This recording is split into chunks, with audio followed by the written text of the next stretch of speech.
大家好，宠粉的仪态又来了。前几天李文翰在我就是演员被于正痛批后，姜潮也来接班了，这俩还真是难兄难弟。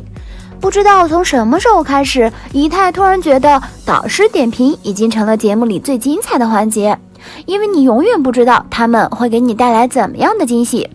前几天姜潮在节目中出演了《西游降魔篇》，没演完就被叫停，直接3星满贯，1颗星也没拿到。李成儒更直言，再不听把我们演死，还是耿直的李老师没错了。这还不算，姜潮一句，但我也觉得自己挺会演戏的，直接被于正炮轰。不知道什么样的迷之自信让你觉得你演技很好。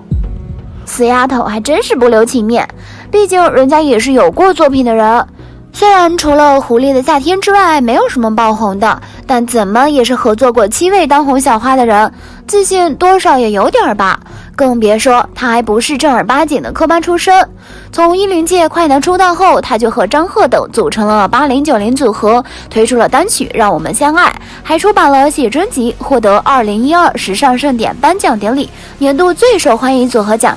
虽然是以歌手的身份出道，但他的演员之路比音乐之路更加顺利。出道不到1年就参演了《落跑甜心》，第2年直接在《青春荷尔蒙》里当了男主。歌手出道不到2年就有机会出演男主，这样的机会还真不是每个人都能得到的。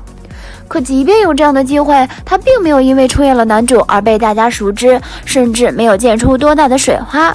也许命中注定是端演员这碗饭的人，即使错过了一次机会，还有其他的机会找上门来，不用多费心思就能轻松拿下合适的角色。当年他去参加《小时代》试镜就是这个情况，几乎是被面试官一眼相中，直接就定了出演席程。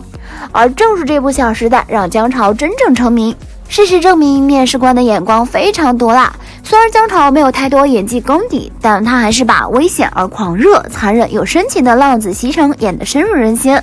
也正是因为这样，他成了席城的代名词，包揽了《小时代》系列电影。哪怕其他演员发生了变化，他的席城一直都是雷打不动的。有了这次机会，长相帅气、气质清冷的姜潮被多次邀请出演偶像剧里的霸道总裁，各种好资源接到手软。出道9年，搭档过7位当红小花，多次出演男一号，完全的女神收割机。他先是和赵一欢共同出演了校花系列影片《校花驾到之极品校花》。当时的赵一欢正因为青春期而大火，和他搭戏姜潮还增加了不少曝光，又和张子枫、宋威龙合演了电影《岁月忽已暮》。这时的男主角依然是姜潮，可以说刚出道的他接的戏大多都是男主戏，可即便有这么好的资源，他还是没有大爆。直到17年和谭松韵合作甜宠剧《狐狸的夏天》才有机会出圈。那会儿这部剧几乎风靡一时，播出2天播放量直接破亿，粤剧电视剧话题榜热议第1，2季网络点击率突破15亿。他们这个 CP 更是成为了无数人心目中的荧幕情侣。可惜大爆过后又没有什么大的水花了，和李希瑞合作的《我站在桥上看风景》，和关晓彤合作青春爱情电影《向天真的女生投降》都没有什么大热度，哪怕是后面和毛晓彤合作的科幻爱情轻喜剧《我的机器人男友》也没有大爆。姜潮深知自己的戏路太过单一，虽然演过很多剧，但是每一次演的戏都是霸道总裁，然后要么就是皇子、皇帝，很难有突破，所以他勇敢地走出了舒适区，毅然地走上了我就是演员的舞台，去挑战自己，提升演技。面对于正毫不留情的狠批，他表现得很谦虚，甚至幽默自嘲。以前是一小部分人看过我的戏的人知道我演技差，现在全国观众都知道我演技差。无意间又圈了一波粉。后来他在社交平台发文直面自己的演技问题，还向于正和张颂文表达了谢意。这样的谦虚好学和高情商，真的和当初那个在社交平台连发9张哭泣照片的男孩一点都不像。那次的哭泣9连拍事件真的把他送出了圈，引发了大规模群嘲不说，还让不少人模仿。后来他在接受访谈时谈起这件事儿，他笑着说，吓得我都不敢自拍了。回头看才发现，他早就不是当初那个在社交平台发哭泣表情释放压力的天真男孩了。经历过事业低潮期，如今已经为人夫为人父的他，成熟大气了不少。这一点从他今年的综艺就能看出来，他和母亲、妻子一起上了《婆婆和妈妈》，节目中的他们成了全网都想 get 的幸福家庭，而这些和姜潮的高智商、高情商可脱不开关系。每次妻子和妈妈意见不合的时候，他都用自嘲或者中性的方式巧妙化解，即使节目组百般刁难，姜潮也能游刃有余，全身而退，对待老婆和妈妈都满意。这样的他完全是当代男人处理婆媳关系的范本了。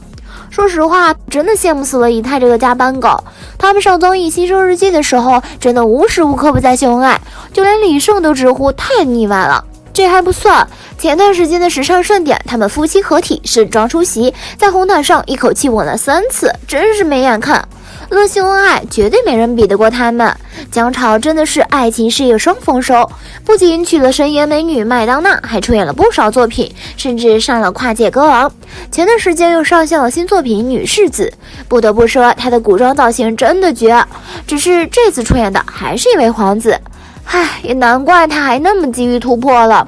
其实姨太觉得姜潮虽然自信，但也不是很多时候都是盲目的，毕竟人家有作品在，而且他对自己的认知还是挺准确的，清楚的知道自己总是在重复演同样的角色，有突破自己、尝试不同的角色的强烈渴望，这已经比很多人强太多了。但因为外形角色限制导致戏路窄，这种问题不只出现在他的身上，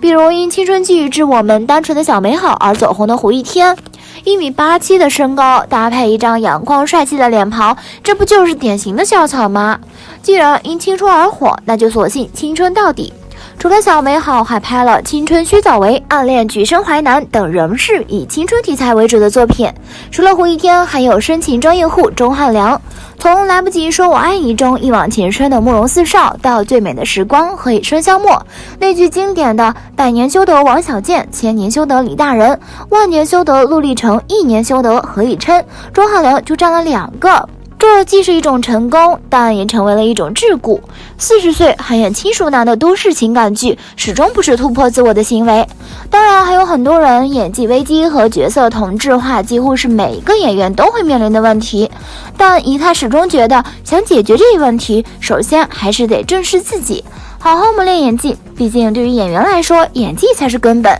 就像同是出演霸道总裁的张翰，近年来不断突破自我，在军事题材电影《战狼2》中饰演的卓一凡，就让大家对他惯有的霸道总裁定位大有改观。其次是要有用心